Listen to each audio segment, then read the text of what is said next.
આ છે બે ભાઈના હિતની વાત. ધ્યાનથી સાંભળો. એક મને એક નાનકડો પ્રસંગ યાદ આવે છે, કયા વગર રહી નહીં શકો. આ ભાઈની વાત આવી એટલે બે સગા ભાઈઓ. નાનો ભાઈ ખૂબ જ મહેનત કરતો ખેતીવાડીમાં, આ તે મહેનત કરી અને પાક વખોતો. સંયુક્ત કુટુંબમાં બે ભાઈ રહેતા અને મિત્રો મોટો ભાઈ વહીવટ કરતો, વ્યવહાર કરતો, આવેલો પાક બધો વેચવો, આ રીતે ઘર ચલાવવું, બધું વહીવટ વ્યવહાર મોટા ભાઈના હાથમાં. એક દિવસ મોટા ભાઈ ખેતરમાં ગયા, શેરડીનો ઊભો પાક હતો, એક સાંઠો તોડ્યો, ઘરે લઈને આવ્યા, હાથમાં દાંતરડું લઈને કાપ્યો અને નીચેનો જે ભાગ મજબૂત હતો, જેમાં વધારે પડતો રસ હતો, એ જમણા હાથમાં રાખ્યો. ઉપરનો ભાગ જે પાંદડાના છોલા હોય અને ઉપરનો જે પાતળો પાતળો ભાગ હતો એ ડાબા હાથમાં રાખ્યો. અને પછી બહાર ફળીમાં આવ્યો. બેઉ ભાઈના છોકરા રમતા હતા, આવો શેરડી લો. તો શેરડી લેવા આવ્યા તો જમણા હાથમાં જે મજબૂત સાંઠાનો ટુકડો હતો એ બાજુ નાના ભાઈનો છોકરો હતો, અને આ બાજુ જે મોળો સાંઠાનો ટુકડો હતો એ બાજુ પોતાનો છોકરો હતો. તો એ પોતે સાહેબ આંટી મારી દીધી આવી રીતે હાથની, એટલે પોતાના છોકરા બાજુ મજબૂત હાંઠો જાય, પોતાના ભાઈના છોકરા બાજુ મોળો હાંઠો જાય, એમ બંનેને આપી દીધો.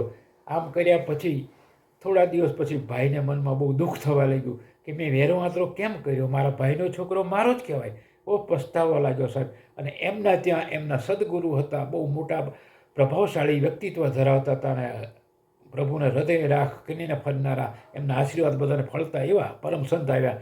દર વખતે મોટા ભાઈના ઘરે જ ઉતારો હોય, મોટા ભાઈના જ ઘરે સભા હોય. 3 દિવસ રોકાય તો મોટા ભાઈ જ સેવા કરે, ચાકરી કરે, જમાડે. આ વખતે મોટા ભાઈએ સંતને બે હાથ જોડીને કીધું, બાપજી, આ વખતે તમે મારા નાના ભાઈના ત્યાં જાઓ, એના ત્યાં ઉતારો કરો. હું કહું છું એને. નાના ભાઈને બોલાવ્યો. આ વખતે સંત તારા ઘેરે રહે છે 3 દિવસ, અમે બધા સત્સંગમાં આવશું.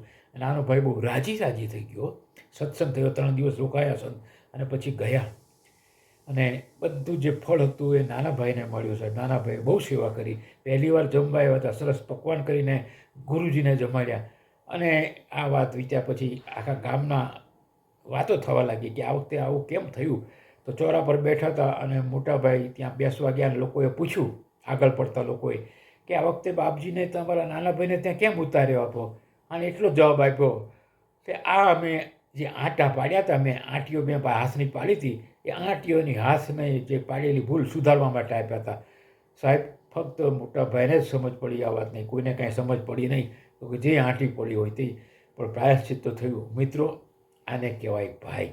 આવા ભાઈના વેણ કોઈ દી ભૂલતા નહીં. ભાઈના દિલમાં હિત ગમે ત્યારે ઉભરાઈને જ.